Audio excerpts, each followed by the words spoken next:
ഞാൻ ഭയങ്കര രാത്രി ഒന്ന് പഠിക്കുന്ന ആളായിരുന്നു. എന്ന് വെച്ച് കഴിഞ്ഞാൽ ഒരു 2 മണി ആ ഒരു സമയം. അപ്പോൾ ഞാൻ ഒരു ദിവസം പഠിച്ചുകൊണ്ടിരുന്നപ്പോൾ എനിക്ക് ഭയങ്കരമായിട്ട് ദാഹിക്കാൻ തുടങ്ങി. അപ്പോൾ ഞാൻ നോക്കിയപ്പോൾ എൻ്റെ വെള്ളം കുപ്പി ഓൾറെഡി എംപ്റ്റി ആണ്. അപ്പോൾ എനിക്ക് വെള്ളം എടുക്കാൻ കിച്ചണിൽ പോകണം. അപ്പോൾ എനിക്ക് യൂഷ്വലി അങ്ങനെ പോകാൻ പേടിയൊന്നുമില്ല. പക്ഷെ വെറുതെ ആ ദിവസം എന്തൊക്കെയോ എൻ്റെ മൈൻഡിൽ തോട്ട്സ് വരാൻ തുടങ്ങി. അപ്പം ഞാൻ ഒന്നുമില്ല എന്നൊക്കെ വിചാരിച്ച് ഞാൻ കിച്ചണിൽ പോയി വെള്ളം നിറയ്ക്കാൻ തുടങ്ങി. അപ്പോൾ അവിടെ പെട്ടെന്ന് ഒരു ഒച്ച കേട്ടു. ഓക്കെ, ആ സമയത്ത് ഞാൻ ഒന്നുമില്ല എന്നൊക്കെ വെച്ചിട്ട് എൻ്റെ മനസ്സിനെ ഇങ്ങനെ സമാധാനിപ്പിച്ചുകൊണ്ട് എൻ്റെ മൈൻഡിൽ തോന്നിയതായിരിക്കും ഞാൻ ഇങ്ങനെ വിചാരിച്ചുകൊണ്ടിരുന്നുകൊണ്ടെന്നൊക്കെ വിചാരിച്ച് ഞാൻ വീണ്ടും വെള്ളം നിറച്ചുകൊണ്ടിരിക്കുകയാണ്. പെട്ടെന്ന് വീണ്ടും ഒച്ച കേട്ടു. ആ സമയത്ത് ഓക്കെ, ഹാർട്ട് ഭയങ്കര ബീറ്റ് ചെയ്യാൻ തുടങ്ങി. ഓക്കെ, ഫുൾ ബ്രീത്തിങ് ഒക്കെ ഓക്കെ. എന്തോ ഉണ്ട് അവിടെ, എന്താന്ന് മനസ്സിലാവുന്നില്ല. പാമ്പാണോ എന്താണോ കള്ളനാണോ ഇങ്ങനെയൊക്കെ ഞാൻ വിചാരിച്ചുകൊണ്ടിരിക്കുക. ആ സമയത്ത് ഓക്കെ, വെള്ളം നിറച്ചത് മതി, ഞാൻ ഒന്നും കേട്ടില്ലാത്ത പോലെ പോവാന്നൊക്കെ വിചാരിച്ച് എൻ്റെ മൈൻഡാണെങ്കിൽ ഇങ്ങനെ തോട്ട്സ് വന്നോണ്ടിരിക്കുക. അന്നേരം ഞാൻ ഓക്കെ, സാരില്ല, ഒന്നും നടക്കാത്ത പോലെ പോവാന്നൊക്കെ വിചാരിച്ച് ഇങ്ങനെ പൊക്കോണ്ടിരിക്കുകയാണ്. പെട്ടെന്ന് മനസ്സിലാക്കിയത് അത് ആക്ച്വലി ഒരു പൂച്ചയായിരുന്നു. അപ്പുറത്ത് ജനൽ തുറന്നിട്ടിട്ടുണ്ടായിരുന്നു. അപ്പൊ ഒരു പൂച്ച അകത്ത് വരും. ഇങ്ങനെ ആക്ച്വലി സിമ്പിളായിട്ട് ഒന്നും നടന്നിട്ടില്ല, പക്ഷെ നമ്മുടെ മൈൻഡിലെ തോട്ട്സ് നമ്മളതൊരു റിയൽ സാധനമായിട്ട് തോന്നും. ഇത് എന്തുകൊണ്ടായിരിക്കും ഇങ്ങനെ? വെറും ഒരു ചെറിയ പേടിക്കാൻ പോലും ഇല്ലാത്തൊരു ഇൻസിഡന്റ് ആണ്, പക്ഷെ എന്തുകൊണ്ടാണ് എനിക്ക് കുറെ തോട്ട്സ് വന്നത്? ഇതൊക്കെ കുറച്ച് ഡീപ്പാക്കി മനസ്സിലാക്കിയാലാണ് അതിന്റെ റൂട്ടീനെ നമുക്കത് കറക്റ്റ് ചെയ്തെടുക്കാൻ പറ്റും. അപ്പൊ വീഡിയോയിലോട്ട് കിടക്കുന്നതിന് മുന്നേ ഈ ചാനൽ ഇതുവരെ സബ്സ്ക്രൈബ് ചെയ്തവർ സബ്സ്ക്രൈബ് ചെയ്യുക. ആൻഡ് ഈ വീഡിയോ കുറെ ആൾക്കാരിലോട്ട് അയച്ചും കൊടുക്കുക. വെറുതെ അയച്ചു കൊടുത്താൽ പോരാ, അവരുടെ അടുത്ത് പറയണം ഇത് മൊത്തം ഇരുന്ന് കാരണം ഇത് ആക്ച്വലി ഇമ്പോർട്ടൻറ്റ് സാധനമാണ്. ഇത് കുറെ രീതിയിൽ എക്സ്പ്ലെയിൻ ചെയ്യുന്നുണ്ട്. ഇതൊക്കെ കുറച്ചുകൂടെ ഡീപ്പിൽ മനസ്സിലാക്കിയാലാണ് നമുക്ക് കറക്റ്റായിട്ട് അതിനെ കറക്റ്റ് ചെയ്തെടുക്കാൻ പറ്റുള്ളൂ. അപ്പൊ ശരി, വീഡിയോയിലോട്ട് എടുക്കാം. ആക്ച്വലി ഒരു തോട്ട് എന്ന് പറയുന്ന സംഭവം ഇലക്ട്രിക്കൽ ആൻഡ് കെമിക്കൽ സിഗ്നൽസ് ആണ്. എന്ന് വെച്ച് കഴിഞ്ഞാൽ ബില്യൺസ് ഓഫ് ന്യൂറോൺസ് തമ്മിൽ നമ്മുടെ ബ്രെയിനിൽ കമ്മ്യൂണിക്കേറ്റ് ചെയ്യുമ്പോഴാണ് നമ്മുടെ തോട്ട്സ് വരുന്നത്. ഈ ന്യൂറോൺസ് നമ്മുടെ ബ്രെയിനിന്റെ പല റീജിയൻസ് ആയിട്ട് കണക്റ്റഡ് ആണ്. എന്ന് വെച്ച് കഴിഞ്ഞാൽ നമുക്ക് ഒരു ഇമോഷൻസ് തരുന്ന റീജിയൻ, അല്ലെങ്കിൽ നമ്മളൊരു ലോജിക്കായിട്ട് ചിന്തിപ്പിക്കുന്ന റീജിയൻസ്, ഇങ്ങനെ കുറെ റീജിയൻസ് ആയിട്ട് ഇത് കണക്റ്റഡ് ആണ്. അപ്പൊ ഈ റീജിയൻസിൽ നിന്നൊക്കെ എങ്ങനെയാണ് കണക്റ്റഡ് ആയിട്ടിരിക്കണേ എന്നനുസരിച്ചാണ് നമുക്ക് പല തോട്ട്സ് വരുന്നത്. ഈ ന്യൂറോൺസ് കണക്റ്റഡ് ആയിട്ട് ഉണ്ടാക്കിയേക്കുന്ന പാത്ത് വേസ് ഇങ്ങനെ കോൺസ്റ്റന്റ്ലി ചേഞ്ച് ആയിക്കൊണ്ടിരിക്കും. അതിനെയാണ് ന്യൂറോപ്ലാസ്റ്റിസിറ്റി എന്ന് പറയുന്നത്. ഏത് ന്യൂറൽ പാത്വേ കൂടെയാണ് അത് സഞ്ചരിക്കണേന്ന് തീരുമാനിക്കുന്നത് നമ്മുടെ റിപ്പീറ്റഡ് ആയിട്ടുള്ള തോട്ട്സും നമ്മുടെ ബിഹേവിയർ ഒക്കെയാണ്. അപ്പൊ നമ്മൾ കോൺസ്റ്റന്റ്ലി എന്തെങ്കിലും ഒരു തോട്ട്സ് ആണ് വിചാരിച്ചുകൊണ്ടിരിക്കണമെങ്കിൽ ആ രീതിയിലായിരിക്കും നമ്മുടെ അങ്ങനത്തെ രീതിയിലുള്ള ന്യൂറൽ പാത്വേ സ്ട്രോങ്ങർ ആയിരിക്കും. ഇനിയിപ്പോ നമ്മൾ വേറെ രീതിയിൽ ഇപ്പൊ നെഗറ്റീവായിട്ട് ചിന്തിച്ചുകൊണ്ടിരിക്കുകയാണെങ്കിൽ നമ്മുടെ നെഗറ്റീവ് ന്യൂറൽ പാത്വേ ആയിരിക്കും കൂടുതൽ സ്ട്രോങ്ങർ ആയിട്ടിരിക്കുന്നത്. ഇപ്പൊ ഒരു എക്സാമ്പിൾ എടുക്കുകയാണെങ്കിൽ ഒരു പറമ്പ്, ഇപ്പൊ നമ്മൾ സ്ഥിരമായിട്ട് ഒരു പറമ്പിന്റെ ഒരു വഴി കൂടെ പൊക്കോണ്ടിരിക്കുകയാണെങ്കിൽ അവിടെയുള്ള പുല്ലിലൊക്കെ ചവിട്ടി നടന്നിട്ട് അതൊക്കെ പോവും, എന്നിട്ട് അവിടെ ഒരു വഴിയായിട്ട് പയ്യെ വരും. ഇതുപോലെ തന്നെ നമ്മളിപ്പോ ആ പറമ്പിന്റെ ഇടയ്ക്ക് ഒരു വാഴ നട്ടു എന്ന് വെച്ചു. അപ്പൊ നമ്മളൊരു പുതിയ വഴി കൂടെ നടന്ന് വേണം ആ വാഴയുടെ അവിടെ എത്താൻ, വെള്ളം നനയ്ക്കാൻ വേണ്ടിയിട്ട്. അപ്പൊ നമ്മൾ എന്നും അതിൽ കൂടെ നടന്ന് അവിടെ ഒരു പുതിയ വഴി ഉണ്ടാക്കും. അപ്പൊ ചിലപ്പോ ഈ വാഴയുടെ അടുത്ത് പോകുന്നതുകൊണ്ട് നമ്മളിപ്പോ മറ്റേ വഴി ഉപയോഗിക്കാണ്ടാവും. അപ്പൊ ആ വഴിയിലൂടെ വീണ്ടും പുല്ല് മുളയ്ക്കാൻ തുടങ്ങി. ഇപ്പൊ ഏകദേശം ഞാൻ പറയാൻ ഉദ്ദേശിച്ചത് മനസ്സിലായി എന്ന് വിചാരിക്കുന്നു. നമ്മുടെ ബ്രെയിൻ നാച്ചുറൽ ആയിട്ട് പോസിറ്റീവ് തോട്ട്സിനാലും നെഗറ്റീവ് തോട്ട്സ് ആണ് കൂടുതൽ ഓർത്തിരിക്കുന്നത്. ഒരു 10 ആൾക്കാർ നല്ലത് പറഞ്ഞാലും ഒരാൾ നമ്മളെ കുറിച്ച് ചീത്ത പറഞ്ഞാൽ അത് മൈൻഡിലിരുന്ന് ഇങ്ങനെ പൊക്കോണ്ടിരിക്കും. ഇത് ആക്ച്വലി ഒരു എവല്യൂഷണറി സർവൈവൽ മെക്കാനിസം ആയിട്ട് നടക്കണതാണ്. എന്ന് വെച്ച് കഴിഞ്ഞാൽ നമ്മുടെ ബ്രെയിന് ഇപ്പൊ എന്തെങ്കിലും നെഗറ്റീവ് ആയിട്ട് കേട്ടു എന്ന് വെച്ചോ, അപ്പൊ നമ്മുടെ ബ്രെയിൻ അത് അപ്പൊ തന്നെ ഒരു ഡേഞ്ചർ ആയിട്ട് എടുക്കും. അങ്ങനെ ഡേഞ്ചർ ആയിട്ട് എടുക്കുമ്പോൾ നമ്മുടെ ആ ബ്രെയിനിന്റെ ഒരു പോർഷൻ ഉണ്ട്, അമിഗ്ഡല. ഞാൻ അത് കുറെ വീഡിയോയിൽ മെൻഷൻ ആക്കിയിട്ടുണ്ട്. അപ്പൊ ആ അമിഗ്ഡല എന്ന പോർഷൻ പെട്ടെന്ന് ആക്ടിവേറ്റ് ആവും. അപ്പൊ അമിഗ്ഡല ആക്ടിവേറ്റ് ആകുമ്പോൾ എന്താ പറ്റുമെന്ന് വെച്ചാൽ നമ്മുടെ സ്ട്രെസ് ഹോർമോൺസ് റിലീസ് ആവാൻ തുടങ്ങും. ആ സ്ട്രെസ് ഹോർമോൺസിൽ ഒന്നാണ് കോർട്ടിസോൾ. ഈ കോർട്ടിസോൾ ഒരു സംഭവം ഒപ്പിക്കും. കോർട്ടിസോൾ പോയി ബ്രെയിനിന്റെ വേറൊരു പോർഷൻ അതൊരു മെമ്മറി ആയിട്ട് സ്റ്റോർ ചെയ്യും. ഈ പോസിറ്റീവ് തോട്ട്സിന് ഇങ്ങനെയൊന്നും നടക്കുന്നില്ല. നെഗറ്റീവായിട്ട് ചിന്തിക്കുമ്പോഴാണ് കൂടുതൽ അതൊരു മെമ്മറി ആയിട്ട് ഇരിക്കുന്നത്. നമുക്ക് ആക്ച്വലി നമ്മുടെ തോട്ട്സിനെ കൺട്രോൾ ആക്കാൻ പറ്റില്ല. നമ്മുടെ പാസ്റ്റ് എക്സ്പീരിയൻസും നമ്മുടെ ഇമോഷൻസും നമ്മുടെ ഒരു സബ് കോൺഷ്യസ് പാറ്റേൺസ് ഒക്കെ വെച്ച് ഇങ്ങനെ തോട്ട്സ് വന്നുകൊണ്ടിരിക്കും. ബട്ട് നമുക്ക് ചെയ്യാൻ പറ്റുന്ന ഒരു സംഭവമുണ്ട്, how we respond to thoughts. നമ്മൾ കോൺസ്റ്റന്റ്ലി നെഗറ്റീവായിട്ട് ചിന്തിക്കുന്ന ഒരാളാണെങ്കിൽ നമ്മുടെ നെഗറ്റീവായിട്ട് ചിന്തിക്കുന്ന രീതിയിലായിരിക്കും നമ്മുടെ ന്യൂറൽ പാത്വേ സ്ട്രക്ചർ ആയിട്ടിരിക്കുന്നത്. ഇനി നമുക്കത് മാറ്റണമെങ്കിൽ അത് കുറച്ചും കൂടെ വീക്കർ ആക്കണം. എന്ന് വെച്ച് കഴിഞ്ഞാൽ നമ്മൾ കോൺഷ്യസ്ലി അതിനെ പോസിറ്റീവായിട്ട് രീതിയിൽ റീഷേപ്പ് ചെയ്തെടുക്കണം.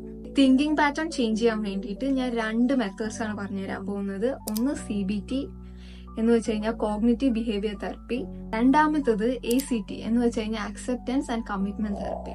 ബട്ട് ഇതിനെ കുറിച്ച് കൂടുതൽ എക്സ്പ്ലെയിൻ ചെയ്യണേ മുന്നേ I want to ask you something. Like, are you really ready to change? കാരണം ഞാൻ ഈ ലെക്ചറൊക്കെ അടിച്ചിട്ട് if you are still comfortable with your negative thinking process, ഈ ലെക്ചർ ഒന്നും കേട്ടിട്ട് ഒരു കാര്യമില്ല. ഫസ്റ്റ് നിങ്ങൾക്ക് തന്നെ ഒരു തീരുമാനം എടുക്കണം. ഓക്കെ, മതിയായി, എന്റെ ലൈഫിൽ ഇനി നെഗറ്റിവിറ്റി വേണ്ട, ഞാൻ അതൊന്ന് കുറച്ച് പോസിറ്റീവായിട്ട് എടുക്കട്ടെ എന്നുള്ളൊരു മൈൻഡ് സെറ്റില് കണ്ടിന്യൂ വാച്ചിങ്. അപ്പൊ അത് കൂടുതൽ ഒരു ഓപ്പൺ ഹാർട്ടായിട്ട് ഉള്ളിലോട്ട് എടുക്കാൻ പറ്റും. ഇതിന് നിങ്ങൾ ചെയ്യേണ്ട ഫസ്റ്റ് സ്റ്റെപ്പാണ് അവയർനെസ്. ഇതിനെ യൂഷ്വലി കോമൺലി യൂസ് ചെയ്യുന്ന മെത്തേഡാണ് ജേർണലിംഗ്. എഴുതി വെക്കുക. എന്ന് വെച്ച് കഴിഞ്ഞാൽ നിങ്ങളുടെ മൈൻഡിൽ നെഗറ്റീവായിട്ട് നിങ്ങൾ ആലോചിച്ച് ഒരു നെഗറ്റീവ് തോട്ട് വന്നു എന്ന് നിങ്ങൾ അവെയർ ആവുമ്പോൾ അതങ്ങ് എഴുതി വെക്കുക. ഓക്കെ, അപ്പൊ നിങ്ങൾ അവെയർ ആണ് എന്തൊക്കെ നെഗറ്റീവ് തോട്ട്സ് ആണ് നിങ്ങളുടെ മൈൻഡിൽ യൂഷ്വലി നടക്കണേന്ന് ഒരു അവയർനെസ് ഉണ്ടാവും. ഇത് ആക്ച്വലി ഒരു 3 പോയിന്റ്സ് എന്ന രീതിയിലാണ് നോട്ട് ഡൗൺ ചെയ്യേണ്ടത്. ഫസ്റ്റ് പോയിന്റ് എന്ന് വെച്ച് കഴിഞ്ഞാൽ വാട്ട് ഡിഡ് യു തിങ്ക് എന്ന് വെച്ച് കഴിഞ്ഞാൽ എന്ത് നെഗറ്റീവ് തോട്ടാണ് തിങ്ക് ചെയ്തെന്ന് എഴുതുക. ഇപ്പൊ I'm not good enough അങ്ങനെ ഒരു നെഗറ്റീവ് തോട്ടാണ് നിങ്ങൾ ആലോചിക്കണമെങ്കിൽ അതങ്ങ് എഴുതി വെക്കുക. അതിന്റെ സെക്കൻഡ് പോയിന്റ് എന്ന് വെച്ച് കഴിഞ്ഞാല് what triggered you to think that. ലൈഫിൽ ഇപ്പൊ എന്ത് നടന്നിട്ടാണ് നിങ്ങളിപ്പോ ആ തോട്ട് ആലോചിച്ചതെന്ന്. അപ്പം ഇപ്പൊ നിങ്ങൾക്ക് ഇപ്പൊ ആരെങ്കിലും പറഞ്ഞു കാണും ഇതെന്തോ ഒരു കാര്യം ഏൽപ്പിച്ചിട്ട് ചെയ്യാത്ത, അങ്ങനെയൊക്കെ കണ്ടിന്യൂസ് ആയിട്ട് കേൾക്കുമ്പോൾ നിങ്ങൾ okay I'm not good enough എന്നുള്ളൊരു തോട്ട് വന്നതായിരിക്കും. അപ്പൊ എന്തായിക്കോട്ടെ നിങ്ങളൊക്കെ അത് അവെയർ ആവുമ്പോൾ അവെയർ ആവാൻ വേണ്ടിയിട്ട് അതങ്ങ് എഴുതി വെക്കുക. എന്നിട്ട് മൂന്നാമത്തേതാണ് how did that thought make you feel എന്ന് വെച്ച് കഴിഞ്ഞാൽ ഇപ്പൊ ആ തോട്ട് എന്റെ മൈൻഡിൽ കൂടെ നടക്കുമ്പോൾ what exactly is I feeling. Like എനിക്കിപ്പോ സങ്കടം വരുന്നുണ്ട് അത് ആലോചിക്കുമ്പോൾ. Okay, I'm frustrated, what am I gonna do, അങ്ങനെ ഒരു ഹെൽപ്ലെസ്നെസ് തോന്നുന്നുണ്ട്. ഇങ്ങനത്തെ ഒക്കെ ഇമോഷൻസ് വരുന്നത് നോട്ട് ഇറ്റ് ഡൗൺ. ഇതാണ് ഒരു അവയർനെസ് സ്റ്റേജ്. ഇതൊക്കെ നോട്ട് ഡൗൺ ചെയ്യുമ്പോൾ നമ്മൾ ആക്ച്വലി ഒന്ന് അവെയർ ആവുകയാണ് എന്തൊക്കെയാണ് നടക്കുന്നത്. ഈ അവയർനെസ് കഴിഞ്ഞതിന് ശേഷം മാത്രമാണ് നമുക്ക് നെക്സ്റ്റ് സ്റ്റെപ്പ് ചെയ്യാൻ പറ്റുള്ളൂ. അപ്പൊ ഇത് ആക്ച്വലി ഒരു 1 വീക്ക് എങ്കിലും ചെയ്യുക. ആക്ച്വലി മിനിമം ഒരു 3 ഡേയ്സ് എങ്കിലും ചെയ്തിട്ട് വേണം അടുത്ത സ്റ്റെപ്പ് ചെയ്യാൻ. ഇനിയാണ് നമ്മൾ നേരത്തെ പറഞ്ഞ 2 മെത്തേഡ്സ് യൂസ് ചെയ്യുന്നത്, CBTയും ACTയും. നമ്മൾ CBTയിൽ എന്താ ചെയ്യുന്നതെന്ന് വെച്ച് കഴിഞ്ഞാൽ നമ്മുടെ നെഗറ്റീവ് തോട്ട് പ്രോസസ്സിനെ ചേഞ്ച് ആക്കും. എങ്ങനെയാന്ന് വെച്ച് കഴിഞ്ഞാൽ നമ്മളൊരു ലോജിക്കൽ റീസണിങ് ഒക്കെ കൊടുത്തിട്ട് നമ്മുടെ നെഗറ്റീവ് ബിലീഫ് സിസ്റ്റത്തിനെ ഒന്ന് ക്വസ്റ്റ്യൻ ചെയ്യും. എന്നിട്ട് സ്ലോലി നമ്മുടെ പോസിറ്റീവ് തോട്ട് പ്രോസസ്സിനെ സ്ട്രെങ്തൻ ചെയ്യും. അപ്പൊ ACTയിൽ എന്താ നടക്കണെന്ന് വെച്ച് കഴിഞ്ഞാൽ as the word it self says acceptance and commitment therapy എന്ന് വെച്ച് കഴിഞ്ഞാൽ നമ്മൾ ആ തോട്ട് പ്രോസസ്സ് വരുമ്പോൾ, ആ നെഗറ്റീവ് ആയിട്ടുള്ള തോട്ട് പ്രോസസ്സ് വരുമ്പോൾ നമ്മൾ അതിനെ അക്സെപ്റ്റ് ആക്കുകയാണ്. ലൈക്ക് നമ്മൾ അതിനെ ജഡ്ജ്മെന്റ് ഒന്നും കൊടുക്കണില്ല. നമ്മൾ ജസ്റ്റ് ഓക്കെ അത് വന്നു, ഇറ്റ്സ് ജസ്റ്റ് എ തോട്ട്, അങ്ങനെയുള്ള രീതിയിൽ നമ്മൾ ജസ്റ്റ് ഓക്കെ വന്നു പൊക്കോട്ടെ, അങ്ങനെയുള്ള രീതിയിൽ നമ്മളൊരു ജഡ്ജ്മെന്റ് ഒന്നും കൊടുക്കാണ്ട് അതിനെ വന്നു പോകാൻ വേണ്ടി അലോ ചെയ്യാണ്. ഈ 2 മെത്തേഡിൽ ഏതാണ് കൂടുതൽ എഫക്റ്റീവ് എന്ന് ഡിസ്കസ് ചെയ്യുന്നതിന് മുന്നേ നമുക്കൊന്ന് കുറച്ചും കൂടെ ഡീറ്റെയിൽ ആയിട്ട് എക്സാമ്പിൾ എടുത്തതെന്ന് ഞാൻ പറഞ്ഞുതരാം. അപ്പൊ CBT കോഗ്നിറ്റീവ് ബിഹേവിയർ തെറപ്പി. അപ്പൊ ഇതിൽ എന്ത് ചെയ്യാന്ന് വെച്ച് കഴിഞ്ഞാല് നമുക്കിപ്പോ ഒരു നെഗറ്റീവ് തോട്ട് വന്നു എന്ന് വെച്ചോ. ഇപ്പൊ നമ്മുടെ പുറത്തുള്ള എക്സ്റ്റേണൽ എൻവിറോൺമെന്റ് കാരണം വരാം, അല്ലെങ്കിൽ നമ്മുടെ ഉള്ളിൽ തന്നെ നടക്കുന്ന ഇന്റേണൽ ബാറ്റിൽസ് കാരണം നെഗറ്റീവ് തോട്ട് വരാം. തോട്ട്സ് എന്തായാലും ആ തോട്ട് വരുമ്പോ നമ്മൾ അതിനൊരു അവയർനെസ് കൊടുക്കുമ്പോൾ ഓക്കെ അത് നെഗറ്റീവ് ആണെന്ന് നമ്മൾ മനസ്സിലാക്കുമ്പോൾ നമ്മൾ ആ തോട്ടിനെ ക്വസ്റ്റ്യൻ ചെയ്യണം. എന്ന് വെച്ച് കഴിഞ്ഞാല് ഇപ്പൊ നമ്മൾ ചോദിക്കാൻ ഇസ് ദ തോട്ട് 100% ട്രൂ? ഞാൻ ഇപ്പൊ മൈൻഡിൽ വിചാരിക്കുന്ന തോട്ട് 100% ട്രൂ ആണോ? നമ്മൾ തന്നെ അങ്ങനെ ക്വസ്റ്റ്യൻ ചെയ്യണം. ഇപ്പൊ ഫോർ എക്സാമ്പിൾ റാൻഡായിട്ട് ഒരു തോട്ട് എടുക്കുകയാണ്, ഐ മെസ് അപ്പ് എവറിത്തിങ് എന്ന് വെച്ച് കഴിഞ്ഞാൽ ഞാൻ എല്ലാം കൊളാക്കുവാണ്, ഞാൻ എന്ത് തൊട്ടാലും അത് കൊളാവുകയാണ്. അപ്പൊ നമ്മൾ ക്വസ്റ്റ്യൻ ചെയ്യണം 100% ട്രൂ ആണോ? 100% ഒന്നും ഇല്ല, വേണമെങ്കിൽ ഒരു 60-70 ഞാൻ കറക്റ്റായിട്ടും ചെയ്തിട്ടുണ്ട്. അപ്പൊ നമ്മൾ വീണ്ടും വേറെ ക്വസ്റ്റ്യൻ ചോദിക്കുകയാണ്, ഇത് എപ്പോഴും ഇങ്ങനെ നടക്കാറുണ്ടോ? എപ്പോഴൊന്നും ഇല്ല, ഇടയ്ക്ക് വല്ലപ്പോഴും കറക്റ്റായിട്ട് ചെയ്യാറുണ്ട്. ഇപ്പൊ വേറൊരു ക്വസ്റ്റ്യൻ ചോദിക്കാന്ന് വെച്ച് കഴിഞ്ഞാൽ ഇപ്പൊ ഇങ്ങനെ ഒരു സാഹചര്യം നിന്റെ ഫ്രണ്ടിനാണ് നടക്കണമെങ്കിൽ നീ എങ്ങനെയാണ് കൺസോൾ ചെയ്യാൻ പോണെന്ന്. ഓക്കെ, അപ്പൊ നമ്മൾ ഓക്കെ സാരില്ല, ഇറ്റ്സ് ഓക്കെ, ഇതിപ്പോ ഇങ്ങനെ നടന്നു എന്നല്ലേ ഉള്ളൂ, അടുത്ത പ്രാവശ്യം ശരിയാക്കാം. ഇങ്ങനെയൊക്കെ നമ്മുടെ മൈൻഡിൽ നമ്മളൊരു ലോജിക്കൽ ക്വസ്റ്റ്യനിങ് ചെയ്തിട്ട് റീഡയറക്ട് ചെയ്ത് പോസിറ്റീവിലോട്ട് വിടുകയാണ്. ഇതാണ് യൂഷ്വലി CBTയിൽ ചെയ്യുന്ന മെത്തേഡ്.